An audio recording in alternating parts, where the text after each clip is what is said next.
Welcome students, मैं हूं संतोष कुमार सिंह और हमारे साथ पढ़ेंगे the story of physics. Refraction of light पे बात कर रहे थे हम लोग। केसेस की चर्चा हमने करी थी, 4 केसेस थे हमारे। रिफ्रैक्टिव इंडेक्स के बारे में बात किए थे, डेंसिटी के बारे में बात की। क्वेश्चन देखेंगे, समझेंगे डिटेल में। अभी तक हम जो बोल रहे थे, इतनी राम कहानी जो मैंने सुनाई, उसका क्या निष्कर्ष निकल के आता है वो एक क्वेश्चन से समझेंगे। फिर इसी डेंसिटी के बारे में आगे भी बात करेंगे, पूरे डिटेल में चलेंगे, तब रूल्स पे हम जाएंगे। पहले इस लेक्चर में हम यही देखने वाले हैं। क्वेश्चन है आपका, how long will the light take in travelling a distance of 500 metres, 500 metre in water, given that mu of water, यानी रिफ्रैक्टिव इंडेक्स दिया हुआ है आपका, is 4/3 and the velocity of light in vacuum is 3 × 10⁻10 centimetre per second. Centimetre है, गौर करना, आपको लगेगा कि गलत लिखा हुआ है, 8 होता है बट सेंटीमीटर है, 8 तो मीटर में होता है। क्वेश्चन आपसे पूछ रहा है कि how long will the light take in travelling a distance of 500 metre in water. पानी में 500 मीटर की दूरी तय करने में लाइट को कितना वक्त लगेगा अगर लाइट का रिफ्रैक्टिव इंडेक्स 4/3 है एंड लाइट की स्पीड क्या है, velocity of light in vacuum 3 × 10⁻10 centimetre per second. तो अब आप इसको कैसे सॉल्व करोगे? तो अभी आप एक फॉर्मूला पढ़ते आ रहे थे कि mu equal to C/V, mu equal to C/V, ठीक है, C/V। तो अब हमें म्यू पता है, C पता है, तो V निकाल सकते हैं हम। भी निकाल सकते हैं कि नहीं निकाल सकते? यहां से वेलोसिटी तो पता चल ही जाएगी, velocity of light in water. तो फिर वेलोसिटी पता चल जाएगी और डिस्टेंस पता है, तो क्या टाइम नहीं पता चल जाएगा? तो चलिए बात करते हैं वेलोसिटी पे। पहले म्यू की वैल्यू 4/3, 3 × 10⁻, आप इसको 10 रख दो, सेंटीमीटर में ही रख दो, है ना, ज्यादा सही है। सेंटीमीटर रखो, मीटर रखो, एक ही बात है। 500 मीटर को सेंटीमीटर में बदल देंगे हम लोग, है ना, 10⁻10 कर देते हैं। वेलोसिटी आपको फाइंड करना है, तो वेलोसिटी आएगा सेंटीमीटर पर सेकेंड में, है ना, ये सेंटीमीटर पर सेकेंड है। और रिफ्रैक्टिव इंडेक्स का कोई भी यूनिट नहीं होता है, क्योंकि ये भी वेलोसिटी, ये भी वेलोसिटी, तो वेलोसिटी का रेशियो खत्म, कुछ भी नहीं, है ना। तो अब निकालते हैं यहां से 3 × 3 9 और 9/4, तो कितना आ जाएगा आपका? आएगा 2 यहां से velocity of light in water 2.25 × 10⁻, I think so 10 centimetre per second, ठीक है, इतना आ गया आपका। अब आपसे पूछा है टाइम, तो 500 मीटर × 100, टोटल को सेंटीमीटर में हम बदल दिए, डिवाइडेड बाई 2.25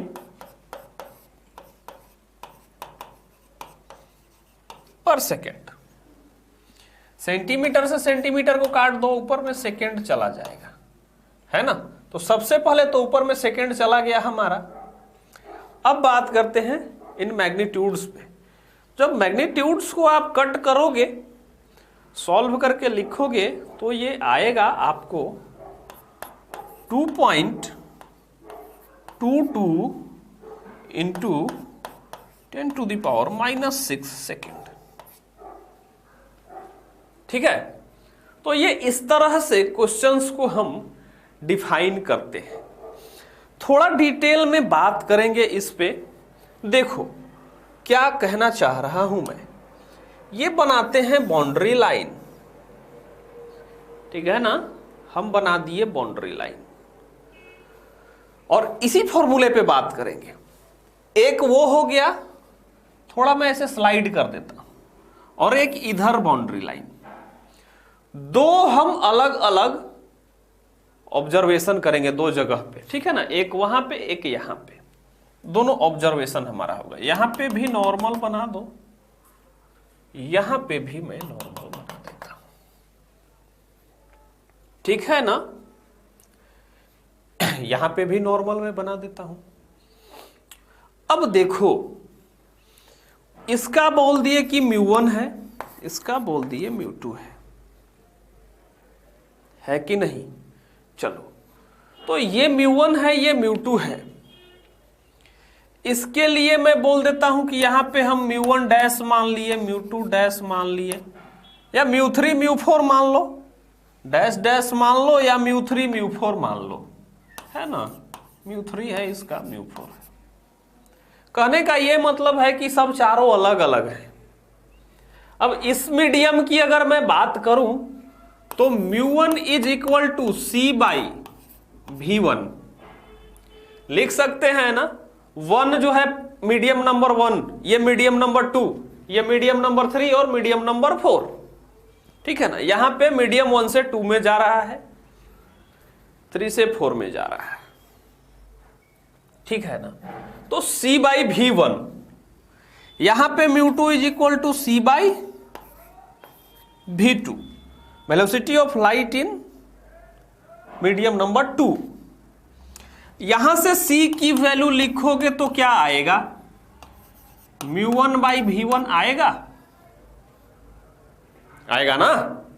V1 को इधर ले जाओगे तो यहां से C की वैल्यू लिखोगे μ2 बाई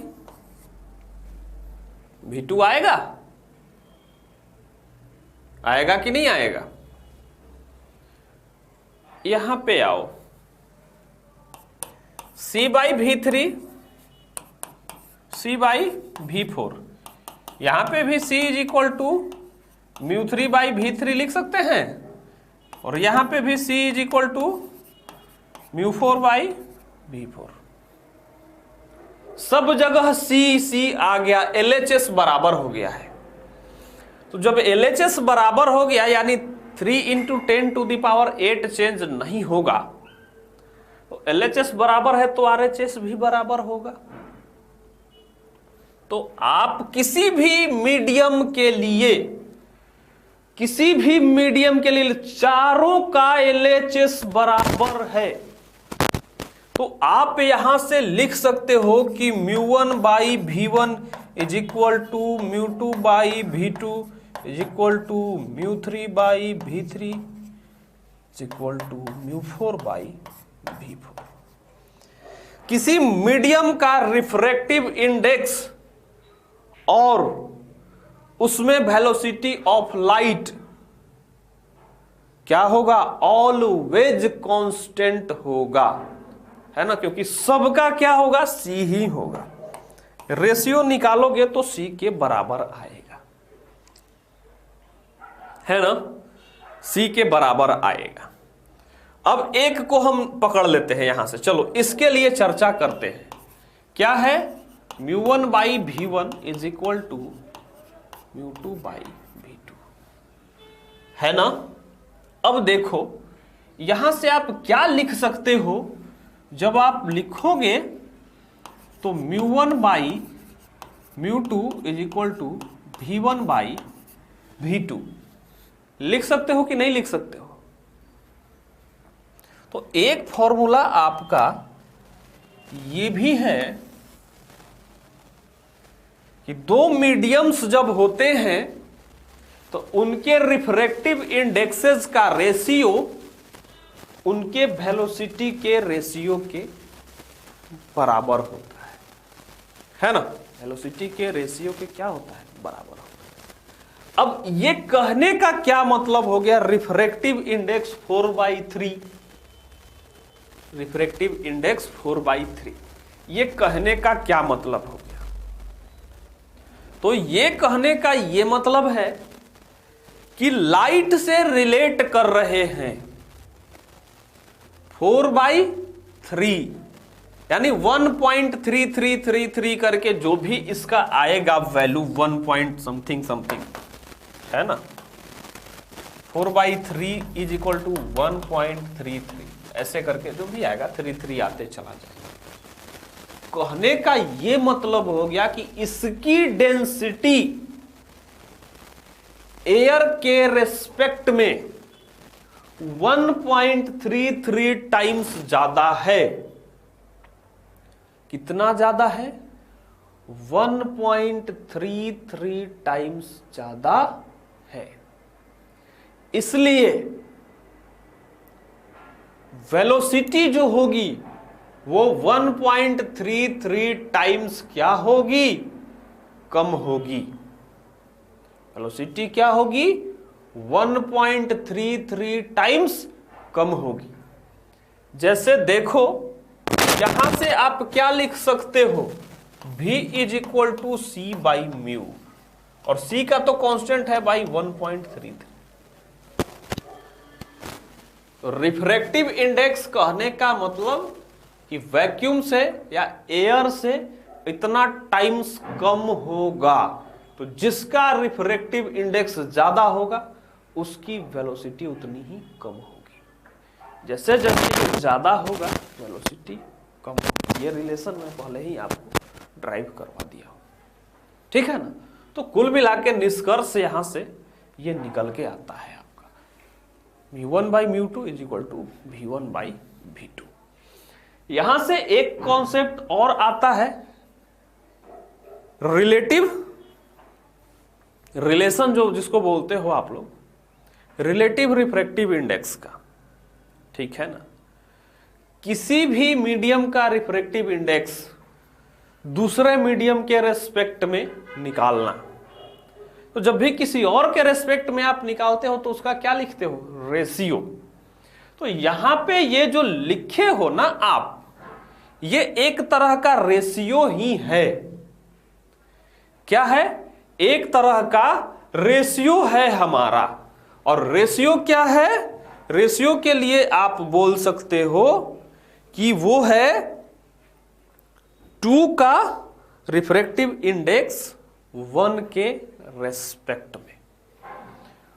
2 का रिफ्रैक्टिव इंडेक्स 1 के रेस्पेक्ट में, इसका ये मतलब है कि μ1/μ2 को आप लिख सकते हो 1 ऐसे। Refractive index of medium 2 with respect to medium 1। Refractive index of medium 2 with respect to medium 1। इस पे हम क्वेश्चन भी करेंगे, बहुत ही बढ़िया वाला क्वेश्चन मैं करवाऊंगा इस पे, इसलिए मैं बस इसकी चर्चा भी कर दे रहा हूं। इस पे अच्छे अच्छे क्वेश्चंस में 1-2 तो कराऊंगा ही, बहुत अच्छा क्वेश्चन कराऊंगा।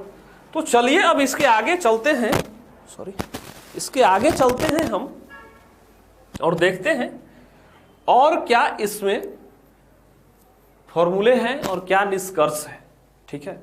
थोड़ा सा बीच में प्रॉब्लम अगर होगा, अगर 1-2 पॉइंट में आपको लगेगा कि अरे ये कहां से आ गया, तो आगे न्यूमेरिकल है, उस न्यूमेरिकल में जाके आपका कंफ्यूजन भी दूर हो जाएगा। तो कॉन्सेप्ट ध्यान से समझना, कुछ लगे कि ये पॉइंट क्या है या ये कहां से आया, तो न्यूमेरिकल में क्लियर हो जाएगा। तो आप थोड़ा सा पेशेंस रख के समझना इस चीज को। तो चलो बात करते हैं हम लोग रिफ्रैक्टिव इंडेक्स ऑफ मटेरियल्स की। एक वैज्ञानिक थे कुशी, CAUCHY हम स्पेलिंग है। वो इक्वेशन दिए थे वेवलेंथ, रिफ्रैक्टिव इंडेक्स, वेलोसिटी, इन सब के रेस्पेक्ट में, ठीक है ना। वो क्या था वही एक्सप्लेनेशन में पूरी तरह से आपको दिखाने वाला हूं और समझेंगे, एक एक करके एक एक पॉइंट को समझेंगे हम, जो भी लिखा हुआ है बोर्ड में।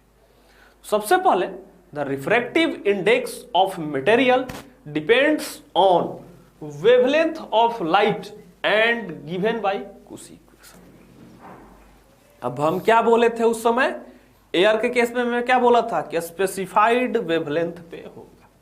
अब वेवलेंथ के बारे में आप यही समझ लो कि विग्योर जो होता है वो तो दिखाई देता है, बाकी के लाइट को जब आप प्रिज्म से गुजारते हो किसी का डेविएशन कम किसी का ज्यादा, और मैं क्या बोला कि वेलोसिटी कम हो रहा है कि ज्यादा हो रहा है इस पे डेविएशन डिपेंड करेगा, और वहां पे डेविएशन आपको दिख रहा है किसी का कम किसी का ज्यादा, है ना। तो वेलोसिटी जरूर कम और ज्यादा होगा, तभी तो डेविएशन हो रहा है ना, कम किसी का ज्यादा। और जो डेविएशन है, तो जब हम पकड़ते हैं उस चीज को देखते हैं कि किसका डेविएशन कम हो रहा है और किसका ज्यादा हो रहा है, तो अंदर जब जाते हैं लाइट को जूम करके देखते हैं हर एक वेव को, तो उसके वेवलेंथ पे नजर जाती है हमारी, और जब वेवलेंथ पे नजर जाती है तब देखते हैं कि अच्छा किसी का वेवलेंथ कम है किसी का ज्यादा है ना, किसी का वेवलेंथ कम है किसी का ज्यादा है। अब किसका कम होगा किसका ज्यादा होगा वो हम एक एक करके सारे पॉइंट्स में समझेंगे।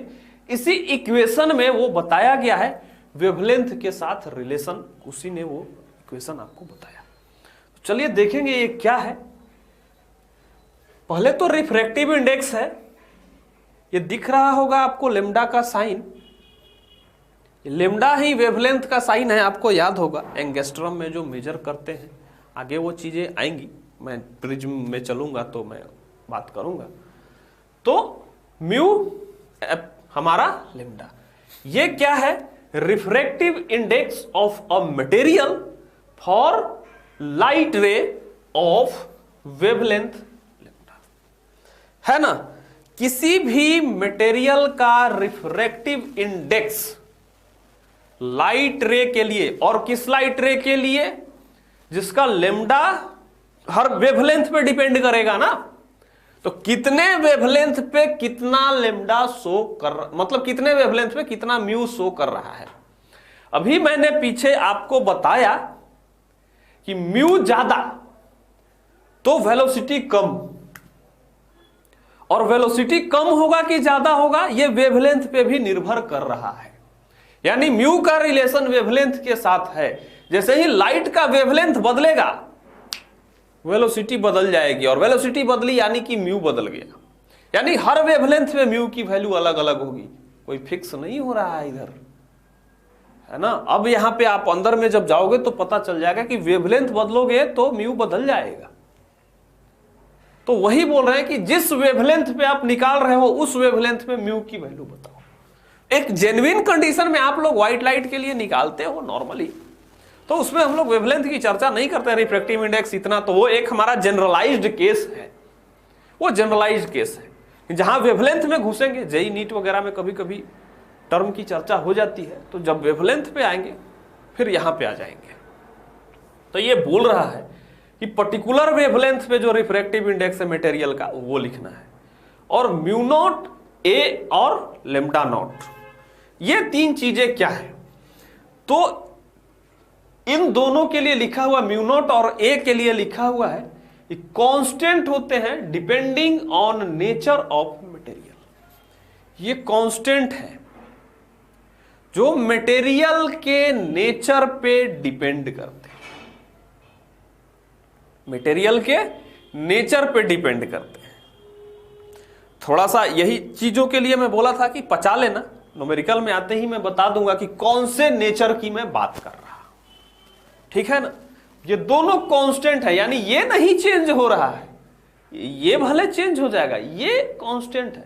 ओ का मतलब ऑब्जेक्ट है, यहां पे ये समझ लो कि मैं किसी पर्टिकुलर ऑब्जेक्ट की बात कर रहा हूं कि हां इतनी डेंसिटी इसकी है, एक पर्टिकुलर होता है। तो चलो, बाकी ये लेम्डा जो है ये भी वेवलेंथ ही है किसी पर्टिकुलर ऑब्जेक्ट का। तो थोड़ा कंफ्यूजन इसमें है, तो अभी रुको, बस यही नीचे ही स्लाइड में मैं क्वेश्चन में आ जाऊंगा तो बताऊं यहां से निष्कर्ष क्या निकल के आ रहा है लाइट के बारे में। तो हम ये बोलेंगे, पहला निष्कर्ष हमें ये पता चला कि इन विजुअल रेंज, जिस लाइट को हम देख पाते हैं वो विजुअल रेंज होता है हमारा। इन visual range the wavelength of violet light is minimum और रेड लाइट इज मैक्सिमम। कहने का मतलब हो गया कि हमको विजिबल रेंज में ये पता चला है कि वायोलेट लाइट का जो होता है वेवलेंथ कम होता है और रेड लाइट का मैक्सिमम होता है, और उससे भी कम होते हैं, उससे भी ज्यादा होते हैं, लेकिन विजिबल रेंज की हम बात कर, हम उन्हीं की बात करेंगे जिनको हम देख पाते हैं, नहीं है ना। तो ये तो पता है, चलो बोलोगे कि सर ये तो हमें भी पता है, क्या नया बता रहे हो, नया आगे मिलेगा। In visible range the refractive index of a material is maximum for violet and minimum for red light. अब एक मीडियम है, शीशा आप लेके आ जाओ और उस पर रेड लाइट मारो, तो रेड लाइट के लिए रिफ्रैक्टिव इंडेक्स उसका मिनिमम होगा।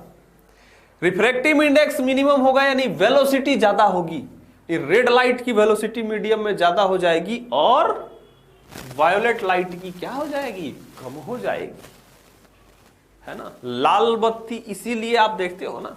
अब आपको धीरे धीरे कॉन्सेप्ट समझ में आएगा कि रेड लाइट क्यों बोलते हैं। दूर से नजर आ जाए यानी खतरा है, कोई भी चीज छोटी सी लाइट दूर से नजर आती है, आपका बड़ा सा वाइपर लाइट भी नजर नहीं आएगा, रेड लाइट दूर दूर तक दिखाई देती, इसीलिए लगाया जाता है उसको, दूर से भी दिख जाता है, वेलोसिटी बहुत ज्यादा होती है ना।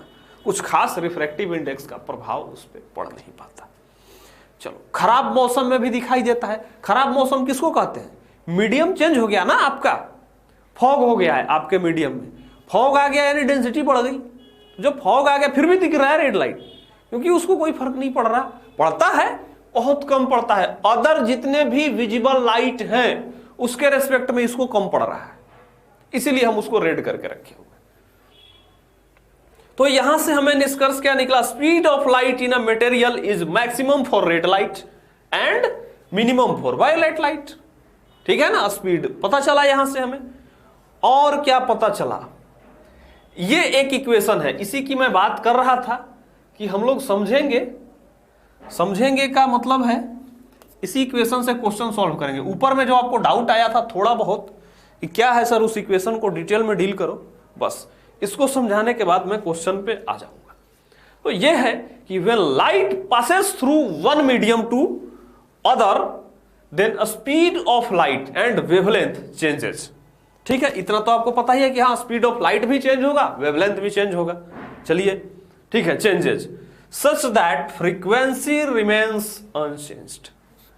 अब क्या चीज कांस्टेंट रह रहा है, तो फ्रीक्वेंसी चेंज नहीं हो रहा है, केवल वेवलेंथ बदल रहा है, स्पीड बदल रहा है, लेकिन फ्रीक्वेंसी वही है, फ्रीक्वेंसी नहीं बदल रही है। ठीक है ना, तो हेंस कलर ऑल्सो, और ना तो उसका कलर बदल रहा है। समझ गए ना, कलर में भी ऐसा नहीं है कि रेड लाइट को हम किसी ट्रांसपेरेंट मीडियम में मार देंगे तो ग्रीन हो जाएगा, और फिर मीडियम को ही आप ग्रीन रखे हो तो वो अलग चीज है, कलर कॉम्बिनेशन वो बाद की बात है। लेकिन जब मीडियम कोई इफेक्ट नहीं डाल रहा है उसके कलर पे, तो कलर भी चेंज नहीं होगा, है ना। अब उसको आप किसी और लाइट के साथ मिक्स ही कर दोगे तो बात अलग है, फिर तो कलर वो मिक्स करके कुछ और बना लेता है। लेकिन जब तक आप किसी और कलर का इफेक्ट उसमें डाल नहीं रहे हो तब तक वो कलर भी चेंज नहीं होगा। इक्वेशन है हमारा lambda is equal to lambda not by mu. आप बोलोगे सर फिर से कंफ्यूज कर दिए आप, एक और इक्वेशन लाके रख दिए। अब आपका कंफ्यूजन दूर करते हैं, एक क्वेश्चन पे आते हैं। इस लेक्चर का लास्ट पार्ट है ये, फिर हम आगे अच्छे से बात करेंगे रिफ्रैक्शन ऑफ लाइट के रूल्स पे, फिर वहां से तेजी से पढ़ेंगे, इंट्रोडक्शन का पार्ट खत्म हो जाएगा। तो क्वेश्चन पहले मैं लिखता हूं, आप देखना। क्वेश्चन है हमारा कि find speed of light, speed of light of wavelength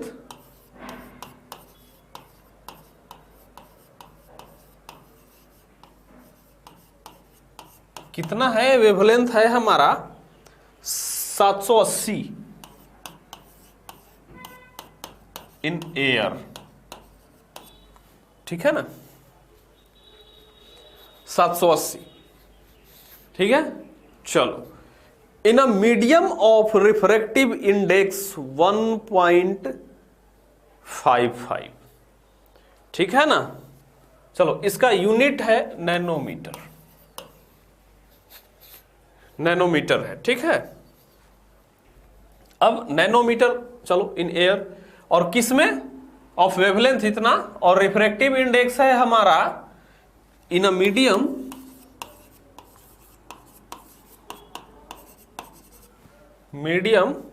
of refractive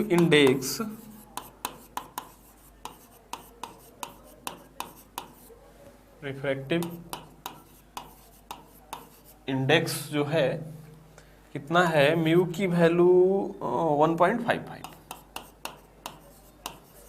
ठीक है, 1.55। तो पूछ रहा है कि what is the wavelength of this light, निकालना है आपको, व्हाट इज द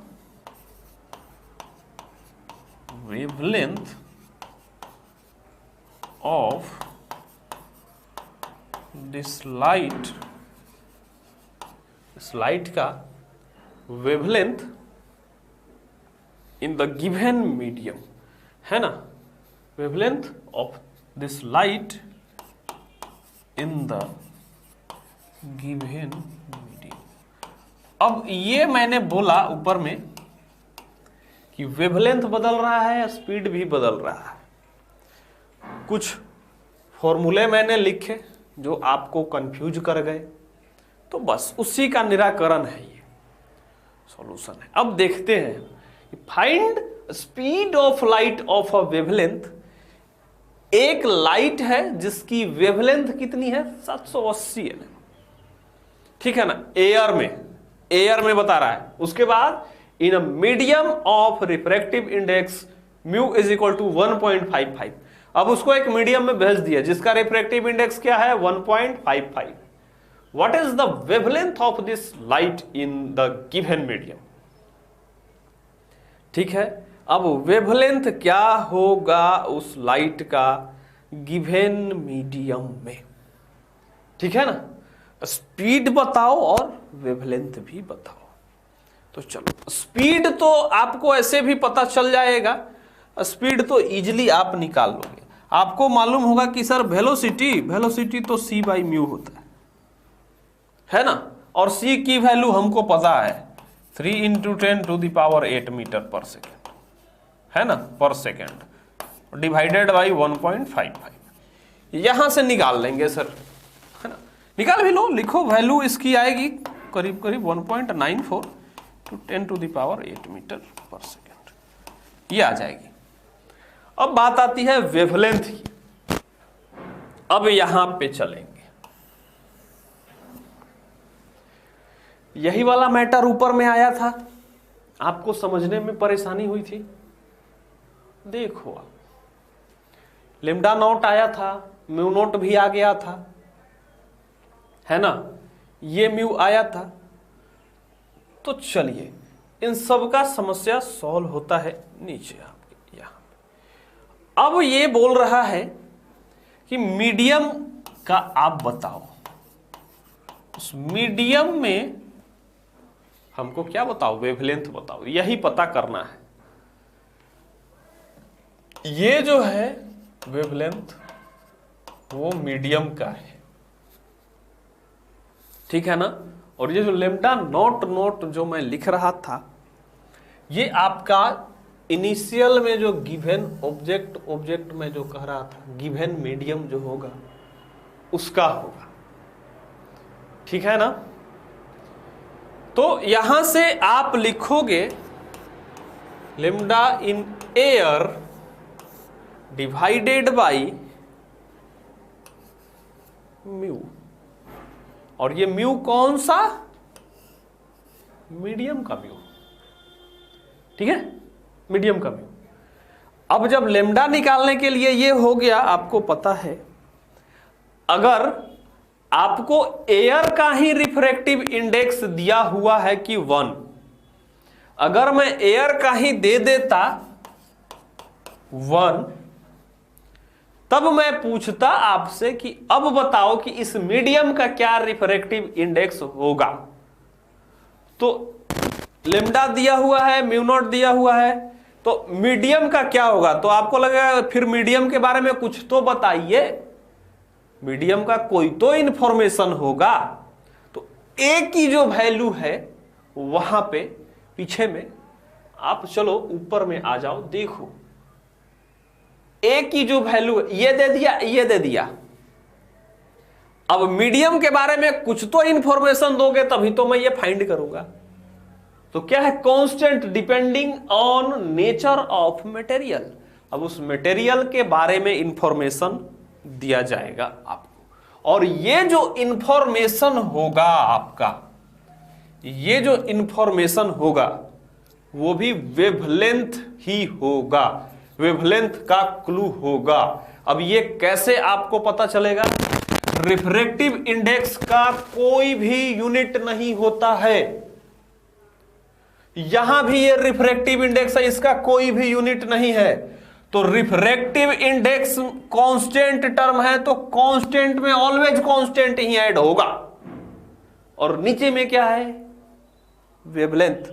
तो वेवलेंथ कटेगा तभी कांस्टेंट आएगा, यानी कुछ ऐसा टर्म होगा जिसकी यूनिट वेवलेंथ के साथ फुल्ली कैंसल्ड हो जाएगी। जब भी क्वेश्चन आएगा, हम आगे करेंगे, उस तरह से क्वेश्चंस आते हैं बीच बीच में।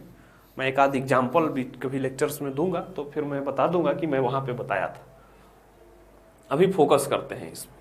तो अब एयर का आपको दिया हुआ है लेम्डा, तो लेम्डा एयर का दिया हुआ है यहां से 780, ये भी एनएम में ही आ जाएगा। क्यों 10 to the power something something लिखना है, इसको 1.55 कर दो आप, दिया हुआ है।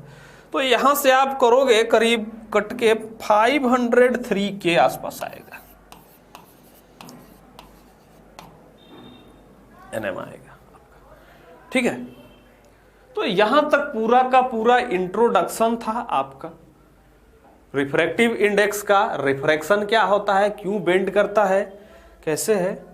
अब मेन मुद्दे पे चलेंगे, नेक्स्ट लेक्चर से रूल्स पढ़ेंगे रिफ्रैक्शन का, और रूल्स क्या है, फिर बढ़ेंगे, फिर क्या टोटल इंटरनल रिफ्लेक्शन पे बात करेंगे, क्रिटिकल एंगल पे बात करेंगे, रिफ्रैक्शन थ्रू स्लैब्स पे बात करेंगे, फिर प्रिज्म पे आएंगे हम लोग, ठीक है।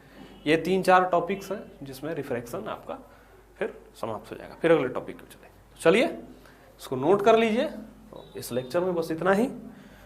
तो इन्हीं यादों के साथ चलते हैं, फिर मिलेंगे अगले लेक्चर में इसके आगे की कहानी के साथ। तब तक के लिए आप लोगों को पढ़ाई करते रहिए।